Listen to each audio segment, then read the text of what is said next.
siapa saya yang tak tergoda? Hati siapa saya yang tak tergoda?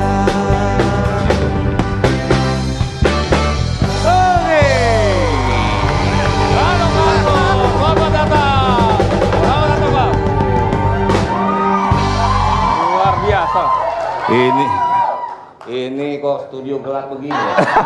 Kan tadi sudah bilang buka dulu kacamatamu. Bang Rano, itu tadi lagu hits tahun 88 ya? Itu tahun 80-an lah kira-kira. 88 ya? Betul. Masih ingat ya? Hafal lirik lagunya ya? Ya, masih pengingatan saya masih cukup bagus. Mata yang kurang. Bang Rano, masih banyak yang mau tanya. Silakan dulu. Jadi orang jadi langsung ingat kalau lihat kumis dan tai lalat. Karena Bang Rano ini bagus. Cocok ya? Cocok. Tapi kalau emang kumis dari dulu berarti sejak zaman muda udah berkumis gitu ya? Memang saya sejak zaman mungkin SMA udah berkumis lah. Udah berkumis? Tapi ya kumis-kumis. Jadi kayak awet tua bukan awet muda. Kayak mahasiswa sekarang.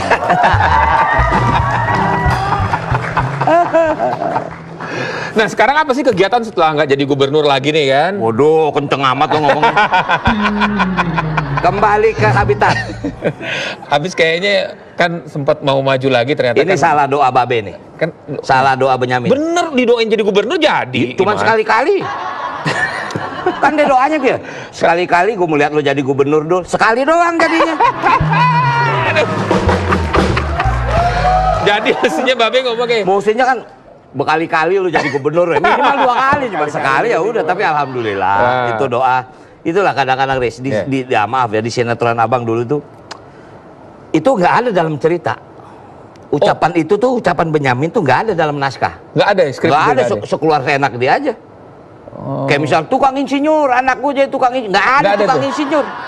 Itu ya pinter-pinter almarhum Benyamin tuh. Termasuk yang gubernur tadi itu. Termasuk gubernur. Nah, udah nggak jadi gubernur, kembali ke Habitat. Kembali ke Habitat. Ya, saya mau melanjutkan perjalanan, kalau boleh nyebut perjalanan Dul. Jadi memang saya akan membuat film, tapi film. Oke. Nanti kita bahas lebih jauh tuh soal film dulu. Oke. Tapi kita mau tanya-tanya dulu, setelah nggak jadi gubernur kan kembali mau buat film. Ya. Kemudian ini nggak ada rasa, selama ini kan jadi pejabat namanya kan, semuanya disiapkan segala macam, kembali jadi orang biasa, nggak ada post power syndrome gitu. Nggak ada, saya gini, saya jadi gubernur nggak lama loh, cuma setahun. Ya sampai 2015 lah 2015 saya dilantik menjadi gubernur, ya 2016 cuti, Oktober cuti. Udah cuti. Udah cuti, dan kemarin pilkada kan, jadi ya saya anggap sih nggak ada ya. Karena saya kalau di maaf, waktu saya ngejabat tuh biasa begini aja. Begini kadang-kadang kalau ada tamu nyanyi. Masih ada waktu. Ya buat tamu. Buat tamu. Jadi ya saya anggap nggak ada power syndrome. Nggak ada. Betul. Ya. Kemudian, nah ini seorang Rano Karno yang besar namanya di dunia seni peran, di film, ya kan, Sidul. Tapi kenapa kok ke politik waktu itu? Ini emang agak aneh juga. Saya juga bertanya kenapa sih bisa lari ke politik ya. Iya, cuman kalau saya boleh bercerita, ini yang mengawali karir saya di politik adalah yang namanya Gus Solahuddin. Oke. Solahuddin Wahid. Beliau mengundang saya ke rumahnya. Beliau memaparkan lah ada sebuah, ya waktu itu lembaga survei internasional. Waktu itu pilkada DKI. 2007. Ya cuman secara realistis waktu itu belum ada dukungan partai kan. Sehingga ya tidak jadilah saya menjadi gubernur DKI waktu itu. Nah kemudian di pilkada Kabupaten Tangerang saya diajak oleh Pak Ismet Iskandar, waktu itu bupati, menjadi wakil bupati. Ya itu sebetulnya saya juga pikir kok bisa lari ke sini. Tapi saya serius loh, Riz. Sangat serius. Karena itu nama saya belakangnya kan Rano Karno SIP. Wow. Sarjana ilmu politik. Sarjana ilmu politik. Kuliah benar itu. Jadi emang cita-cita jangan-jangan mau jadi politikus atau mau jadi apa?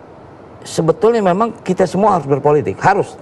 Anak-anak muda harus berpolitik. Walaupun dalam bidang apa-apa. Karena semua ini melalui sebuah perjalanan politis. Saya persempit, misal saya sebagai seniman budayawan, harus ada wakil seniman budayaan di dewan. Iya, oke. Karena memperjuangkan itu. Iya, gitu. Jadi harus berpolitik, tapi karena politik juga kalau orang dalam seni peran mungkin agak jauh sama KPK. Cuma kalau dari politik dekat sama KPK itu sempat dipanggil juga kan? Oh iya, nah, itu dia. Dipanggil makanya, juga. Jadi itu bagian dari perjalanannya. Harus ada yang kita jelaskan. Bukan berarti normalita, tapi memang begitu. nggak ada masalah. Itu rasa dipanggil KPK kayak apa tuh? Ya nyut-nyutan juga. Cuman setelah saya jelaskan, mereka mau tahu segala macam. Ya realistis, saya dilantik jadi wakil gubernur tahun 2012. Ini peristiwa ini tahun 2011. Berarti kan saya tidak tahu. Iya. Apakah dengar? Jelas dengar. Itu harus kita jelaskan. Ya alhamdulillah berjalan dengan baik. Iya. Itu berapa jam dulu? Ingat gak? Katanya kalau dipanggil sana lama kan? Sebetulnya bukan lama wawancaranya, itu apa namanya interogasi. Lama suruh nunggu. Ntar kita ditanya, pergi, balik lagi setengah jam, tanya lagi, pergi. Itu pala cenut-cenut tuh ya? Ya gimana nggak cenut-cenut kalau ruangan kecil 2x2. Mau ya maaf. Sendirian lagi ya? Mau ke kamar mandi. Nggak boleh didampingi lagi ya? Nggak boleh didampingi ya? Nggak boleh. Sudah dari situ kan akhirnya untuk mulus nih, akhirnya maju lagi ketika Rano Karno maju lagi, habis berapa waktu itu dananya? Itu aja. APBD biar aja APBD. Tapi Rano Karno nih. Ya oplet gua nggak jual tapi. Nggak jual ya? Yang lain kita jual. Oke. Udah nyinggung oplet-opletan ya. Tapi nggak dimarahin partai kan kalah ya? Enggak. Tapi ya tetap kita harus lapor. Kita evaluasi. Kenapa bisa kalah segala macam. Ya artinya sampai sekarang hubungan saya baik dengan Pak Wahidin baik, dengan Andika wakil gubernur juga baik. Artinya saya bilang kalau memang saya diharapkan bisa membantu, saya siap untuk membantu. Artinya harus begitu. Kader partai masih? PDI Perjuangan masih ya? Cuman saya cuti sama ibu. Saya bilang, Bu, saya cuti dulu setahun. Bu. Kenapa? Ya nyari duit dulu. Saya bilang jadi sidul dulu. Dulu waktu masih menjabat sebagai gubernur kan sering memberikan kata sambutan dong. Kalau misalnya ada peresmian ini, peresmian itu kan. Nah, sekarang tuh di e-talk show itu saya selalu mempunyai challenge untuk bintang tamu saya. Bukan, ya? kalau mau ngomong jangan cuma kata sambutan. Apa? Upacara. Kenapa mau upacara? Kita nggak tahu upacara berapa lama nih hormatnya nih. Terus? Jadi pertama kali kan pimpinan upacara, inspektorat. Saya nanya inspektorat upacara siapa ya? Padahal kita kan, inspektorat. Hormat gerak. Ini orang hormat nggak mau turun kalau kita belum turun. Jadi nggak tahu ya? Ini ajudan di belakang, Pak turun, Pak turun. Apa gitu? Kenapa? Benar. Itu pengalaman. Jadi inspektur upacara lupa ya? Inspektur upacara kita nggak tahu siapa inspektur upacara, nggak taunya kita kan. Sekarang saya minta kata sambutan tapi diawali dengan huruf nih ya. S D K L M N. Nah. S D K L M N. Pilih. Oh, S.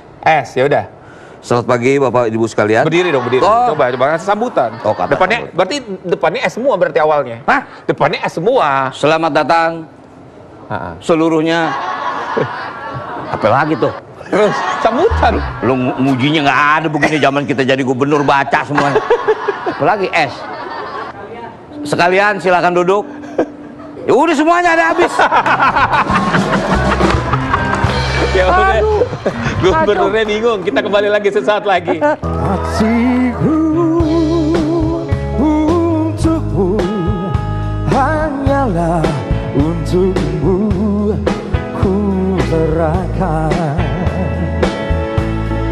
ku dambakan dirimu dewiku, permata hatiku ku bayangkan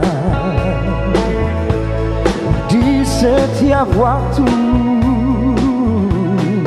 Sidul ini sebetul kawin sama siapa sih?